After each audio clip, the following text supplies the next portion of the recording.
Dando continuidade então, pessoal, ao tema específico agora, estamos analisando pressupostos processuais. Então nós analisamos os requisitos objetivos, intrínsecos e extrínsecos relativos aos pressupostos processuais e estamos analisando os requisitos subjetivos.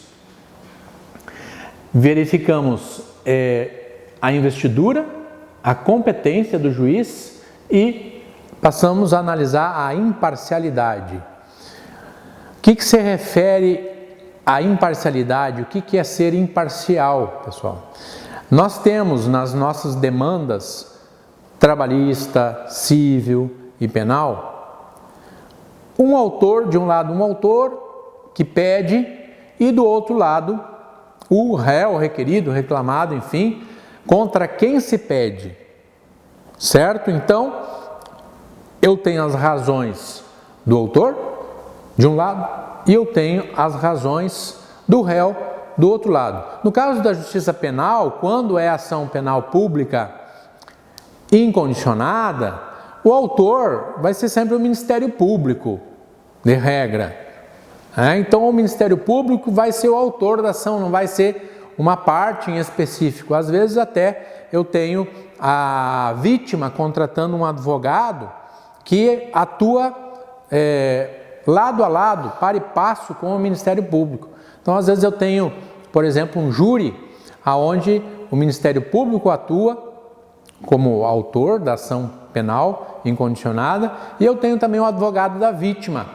Vamos supor, o pai da vítima contratou um advogado para colaborar com o Ministério Público. Ele também pode trazer as suas razões, peticionar no processo e, no caso, no tribunal do júri também, ele vai ter a possibilidade de explanar as razões para que o acusado seja condenado.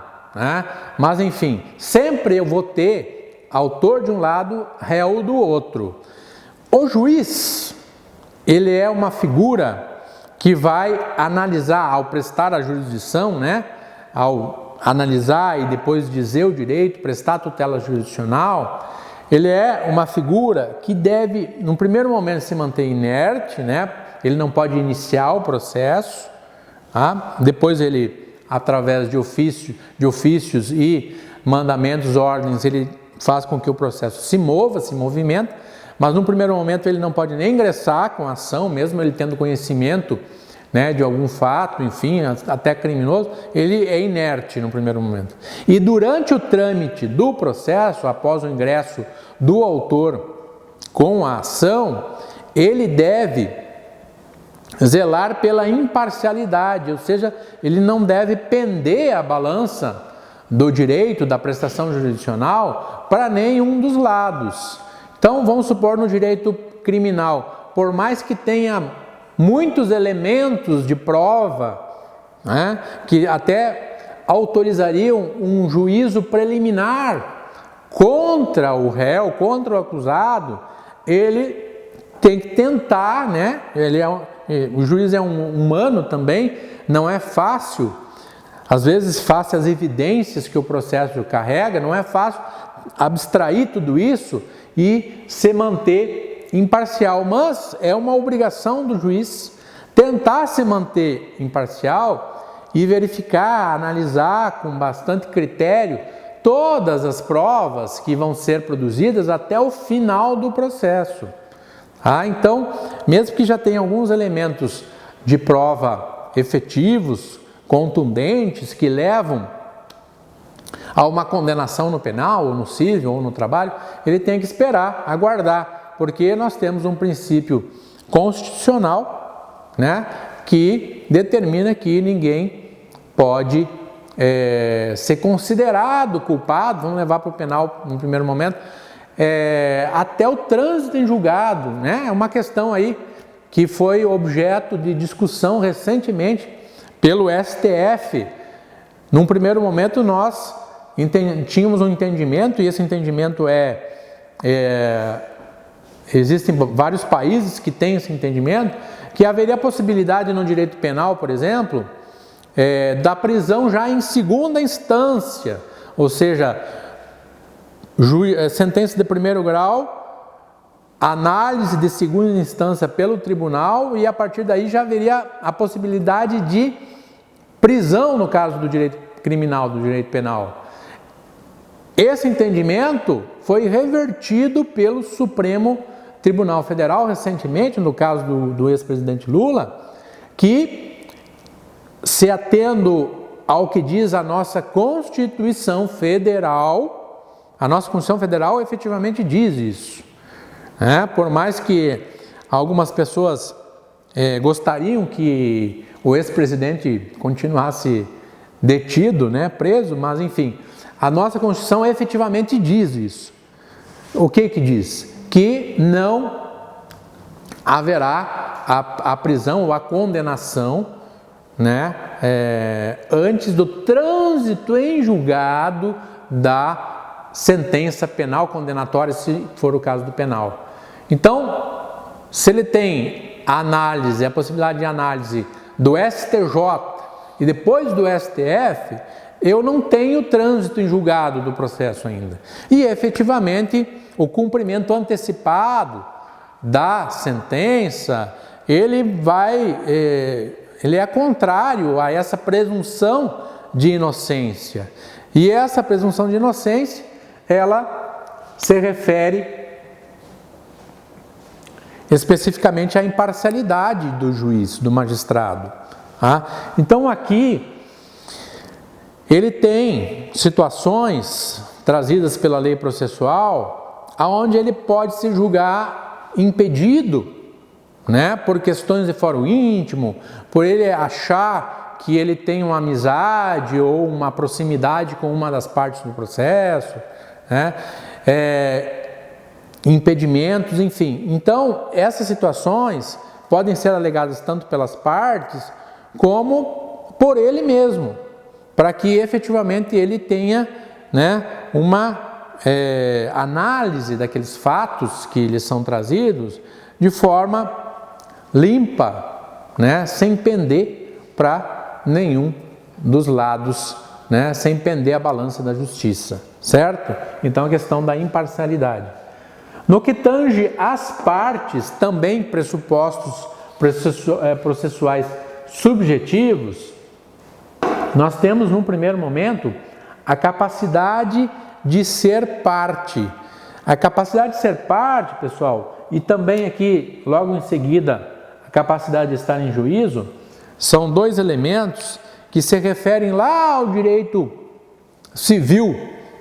No primeiro momento, nós vamos ver lá a capacidade das partes, o nascimento da parte com vida, adquire personalidade. O nascimento da pessoa física com vida determina o quê? Que ela passa a ser sujeito de direitos, ou seja, ela pode responder a partir do nascimento pelas suas obrigações e também pode pleitear os seus direitos. Então, essa pessoa, e a pessoa jurídica nasce como? Com o arquivo dos seus atos constitutivos no cartório pertinente, Tem aí várias espécies de pessoas jurídicas, mas a regular vai ser, então, no cartório pertinente vai passar a surgir, vai nascer, e a partir daí ela tem a possibilidade do exercício dos seus direitos e das suas obrigações. Essa pessoa, ela confere esse requisito, capacidade de ser parte. Então, quem tem capacidade de ser parte? Quando a pessoa nasce, adquire personalidade, pessoa física, ela já é capaz de ser parte em juízo, já pode ser processado e já pode processar. Então, um exemplo: o bebê nasce e o pai fugiu, separou da mãe e não quer prestar os alimentos. Que essa criança vai... Mas não é a mãe que vai... Não é a mãe. Essa criança, ela já tem o direito subjetivo de receber alimentos mensais. A lei confere a ela esse direito. Então, ao nascer, ela já tem esse direito. Mas professor, a criança pode ingressar? Não, a criança não vai entrar em juízo. Aí nós vamos analisar o segundo elemento, que é a capacidade de estar em juízo. Então a criança ao nascer, ela é capaz de ser parte, só que ela não é capaz de estar em juízo. Então a capacidade de estar em juízo, nesse nosso exemplo, passa para a mãe, que vai representar a criança em juízo e vai fazer o pleito dos alimentos. Então fazendo o pleito dos alimentos para tentar fazer com que o Poder Judiciário preste a jurisdição, confira a tutela jurisdicional e condene o pai a pagar uns alimentos mensais para ela, tá? Então, nesse sentido, capacidade de ser parte, ou seja, todo sujeito de direitos e obrigações ao nascer, né, no caso da pessoa física, e as pessoas jurídicas quando arquivam seus atos constitutivos no cartório pertinente, junta comercial, quando são empresas, né, comerciais e aí por diante. Só que a capacidade de estar em juízo, né, ela é mais específica, ou seja, o incapaz de, por si, satisfazer os seus direitos e as suas obrigações, o menor, por exemplo, tem que ser representado. Para cima de 16 vai ser assistido, né? E a pessoa jurídica, o seu representante que estiver no estatuto social. Se não for o representante, não poderá. O funcionário pode estar em juízo? Não, o funcionário não pode estar em juízo, representando a empresa. Tá? Tem que ser o sócio. Mas e eles podem entrar por si no Poder Judiciário? Eles mesmos podem procurar o Poder Judiciário? Não. Eles têm que contratar um advogado para postular. Salvo algumas exceções, por exemplo, o juizado especial, né? Justiça do Trabalho também permite. Só que, quando há resistência da outra parte com o advogado, de regra, tanto na Justiça do Trabalho como no juizado especial, o juiz determina que a parte que entrou sem advogado contrate o advogado ou peçam assistência gratuita através da defensoria, né? Então leve também o seu advogado para postular em juízo. Então a capacidade postulatória. Tá, pessoal? Então, aqui os elementos, os pressupostos processuais que se relacionam à validade, à regularidade do processo. Então, o juiz vai analisar todos eles, tá? Vai analisar todos esses elementos, todos esses pressupostos processuais, petição inicial, citação válida, presença do Ministério Público, quando for o caso, mandato, né, a procuração, se há coisa julgada, se há litispendência, se não há compromisso arbitral. Com relação ao juiz, vai haver a análise da sua investidura, da sua competência, da sua imparcialidade. As partes devem ter capacidade de ser parte, devem ter capacidade de estar em juízo e vai necessariamente, na maioria dos casos, né, salvo as exceções que eu trouxe para vocês, vai ter que ter o advogado acompanhando que tem a capacidade postulatória, tá? Então, só retomando os pressupostos processuais, pessoal, não se relacionam ao mérito do processo. Eles não chegam ainda à análise dos fatos que o autor traz para o judiciário analisar, tá? Eu não cheguei à análise desses fatos ainda. Eu estou apenas analisando as circunstâncias do processo que está prestes a iniciar, tá? Para depois ele fazer a análise de mérito. Então eu analiso os pressupostos do processo para ele ter seguimento. Se algum desses elementos não tiver ok, o juiz vai extinguir o processo sem julgar o mérito e depois a parte, se quiser, pode ingressar novamente com a ação, tá? Mas nesse momento ele extingue. Certo, pessoal?